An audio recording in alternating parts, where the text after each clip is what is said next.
Hey guys, welcome to a new video and thank you so much for joining me on my channel today.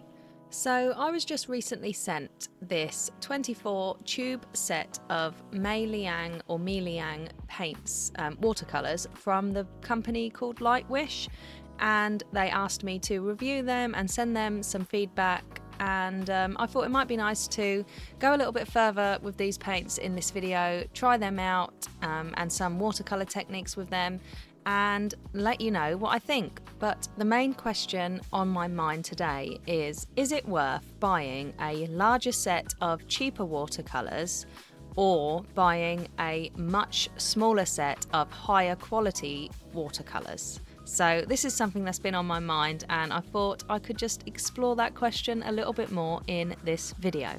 I'll also be using a Paul Rubens concertina sketchbook, which Lightwish also sent me, and I did a bit of an art haul in my last video, so if you want to go and check that out, I shall link it up in the cards. But starting off, I won't be swatching the paints in this video because I did do that in the last one, but what I will be doing is testing them out with a few different watercolour techniques and doing some little planets and mixing all the colours together and just talking to you about the actual paints, the quality, the pigments, and what I think of them so far. So I'll talk a little bit about the sketchbook first. It's a Paul Rubens 300 GSM 50% cotton, even though it just says cotton on the actual packaging, cold pressed watercolour concertina sketchbook. And the size that I've got is 10.5 centimeters by 14.8, so it's kind of like an A6 sort of size sketchbook. And as the concertina sketchbooks go, I really like this one actually. I like the smaller size, but I do know they do bigger ones on Amazon. I also really like how it's not got loads and loads of paper in it. So it's got 10 sheets, and working on both sides, that will be 20, obviously. I like the texture of the paper, and I also like how it has got perforated edges on the paper, so you can use it as a concertina sketchbook, or you could use it as just single loose sheets of paper, which is nice as well. I have got one of those Sea White of Brighton concertina sketchbooks, and I like this one a lot better because it's proper watercolour paper. And the Sea White one seems to have like two pieces of paper stuck together to make the sketchbook. And I know it's not proper watercolor paper, it's more of a cartridge paper, but it definitely warps a lot and it doesn't lay quite as nicely as this one. So that's a little bit about the sketchbook, and now I will talk about the watercolors. So what I was trying to do here is add a layer of water, drop some watercolour in it straight away and see what happens. Then do another layer of water, leave it for a minute to dry and drop the watercolour in it and see what happens. And then so on for another layer of water. And then I was going to wait 2 minutes. But this test seemed to just all look quite the same actually. So it was quite pointless. But this was just me sat playing with these colours and seeing how they sort of worked and how they felt, you know? I was just trying to gauge the flowiness in the water, but I think I added way too much water, and that's why my test never really worked very well. But my next test, I wanted to use the lemon yellow and the brilliant red in the set and see how they mixed in the water. I don't really want to just talk about the techniques in this video. I would rather talk to you a little bit more about that question that I asked in the beginning, because you can see on screen what I'm doing, I suppose, and I'm just trying to mix the colours, and then in a moment I will be doing lots of circles on the right side page and mixing all different colours in with one another and just seeing how they all react. So you can kind of see what I'm doing, and I will talk about my question instead. Firstly, I'm sorry if you can hear rain in the background. I am living in a caravan at the moment, and obviously when it rains it sounds so loud on the roof, and I'm trying to edit it out, but I think you can still hear it a little bit, and it might sound nice. I do love the sound of rain, but it's not ideal for when I'm editing.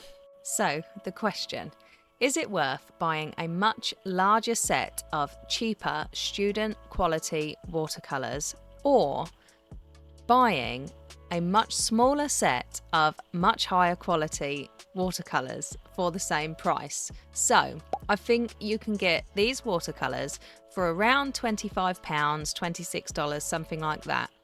And then when I've looked at a set of free mixing Daniel Smith colours, they are around £30, so a massive difference there.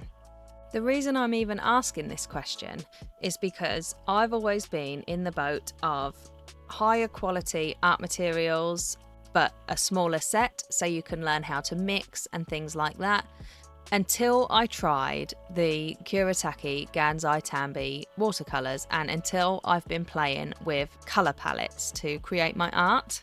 So I guess already the answer to the question is it all depends what you want from your art supplies and what kind of artist you are and what kind of art you create and how you want to feel when you're creating art. Do you want to spend time mixing colours and it taking longer to actually get to the painting part, or would you rather have a nice big set of colours and get to the painting part straight away? So if we're talking about a budget of around £30, you can get this 24 set of tube MeiLiang Watercolours. They are, I think they're 12mm, I will just check. Yes, 12mm tubes for that price, or you could get the primary colour set of Daniel Smith watercolours for £30, and that is only 3 tubes and they are 15mm. So I'm only talking in tubes today because I know that the pan palettes are a little bit different. Now, for me and the way that I've been enjoying working and painting lately, I would definitely go for the bigger set of colours, and that's because I have been working a lot with colour palettes. If you follow me on Instagram, I've been sharing an art challenge weekly now for a couple of months, where each week I share 4 different colour palettes and you can use them in your art however you like. And for that, I've been using my Kuretake Gansai Tambi watercolours to create my paintings because I've got a nice big set and it's really easy to just match up the colours to my colour palette. I don't have to do any mixing and it's just like grab and go, you know, I can get started painting straight away. If I just had a smaller set of the primary colours, I would have to mix my colours and I wouldn't also be able to get the kind of exact colours that I would like personally, because for me, the normal primary colours, although I love colour of all kinds, I find ordinary primary colours are a little bit boring to play with, and although you can mix and get a lot of different colours, I much prefer a CMYK palette than your usual just red, yellow, blue. And a CMYK palette, or just CMY for instance, is cyan, magenta and yellow, and then you could also add the black to that as well, and that's how you get your much darker colours. But you don't actually need the black to do so. So I have a art haul and swatching video, which I shall link in the description and in the cards if I can, but I don't think I can link to in the cards, where I just bought 3 different colours of gouache. So I bought a pink, a magenta, I bought a phthalo turquoise sort of colour, I think. I can't remember the exact colour now, but it was a turquoise colour, and then a lemon yellow. And you would not believe the amount of beautiful colours you can get with just those colours. I much prefer pink, like a nice rich pink colour, to a ordinary red. You can see on my swatches here, the red that I used is Brilliant Red, and it's like a really warm fiery red, and yeah, I like it. And I know you can mix a lot of different colours from that, but you can't mix a lovely magenta pink. So I'd always rather start with that than I would your normal primary sort of primary red, ultramarine and lemon yellow, something like that. And you can actually mix a lovely warm fiery red from your magenta and lemon yellow, so it's a much more compatible palette in my opinion. This question also depends on whether you care about light fastness in your art supplies. For me at the moment, I'm mostly working in sketchbooks. That's what I find most fun because I don't have to worry about light fastness of my watercolours. Now, this is where you have to be a little bit careful at sort of what you believe when you read about these brands. If you go on Amazon and have a look at the listing of these MeiLiang watercolours, you will see that they say that they are high light fastness, high quality pigments, and they will not fade, etc, etc. I do not believe this, and I might be wrong. I really, I make these videos for fun, but what I want to do is when I review products, I would like to be honest about what I think about them. And I said in the last video when I swatched these colours out that I don't really know a lot about pigments exactly, and I want to start learning about them so I can make more in-depth reviews of different products on this YouTube channel. So when I swatched these colours out, I wrote down the pigment information, and then I googled a lot of the different pigments to see whether they were quite accurate. So one of the colours stood out to me in particular, and that is the magenta colour. So it's a really, really bright, beautiful pink colour. It says on the packaging that that colour is made with pigment PR32. When I've done some research about this, PR32 is a really warm and fiery pigment that would make more of a naphtha red colour, which is a really fiery red. That's impossible to make a magenta out of that colour because it's such a cool colour. Another colour that I questioned in this set is the phthalo blue. It says on the tube that it's made from PG15, but it actually should say PB15 because PG15 makes a green and that is not phthalo blue. So I don't know whether this is a translation error because obviously these paints are from China, and I do question the sort of quality from a lot of art supplies coming out of China. I know that some good brands probably have their art supplies from China, but they probably do a bit better job of the translation, and I don't know, the overall sort of authenticity and look of the product.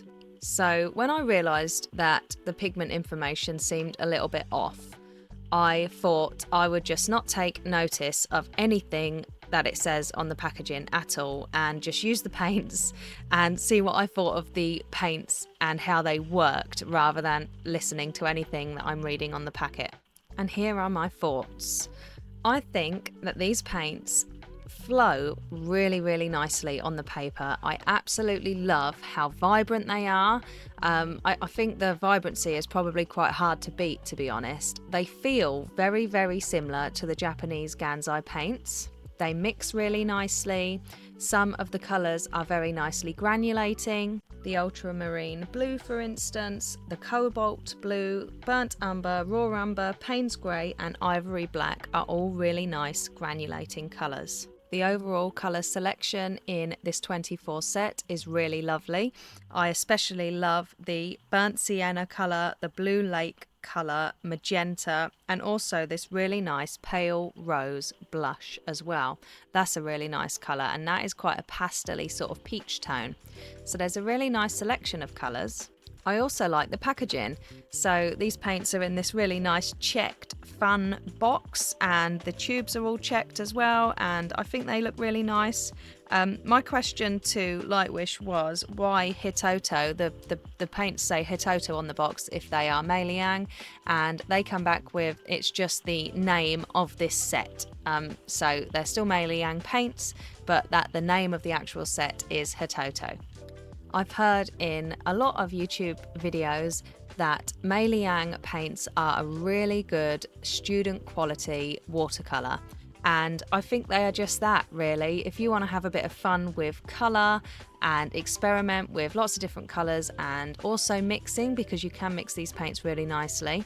If you're an absolute beginner or an artist who just enjoys using paints and art supplies in sketchbooks, I think these would be a really nice paint to play with. Some of the colours do dry a little bit shiny around the edges. So if you could see where I did the cauliflower blooms on that little swatch on the bottom left hand side, around the edges of the cauliflower blooms is a really shiny little edge, and that is because cheaper paints, I think, have a little bit more binder in them, and when paints have more binder around the edges, they dry more shiny.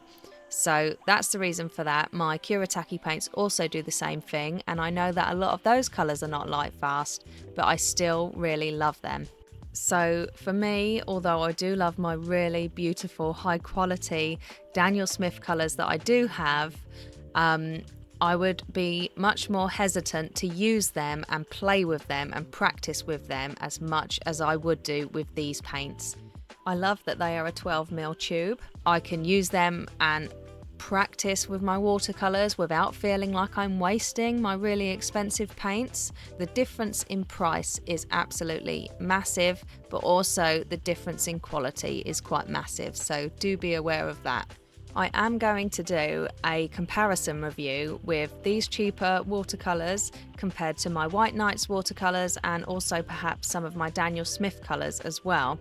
I'd like to see how, for an actual painting, how everything works and the difference between the quality of the colours, etc. And I will do this on my Arches paper.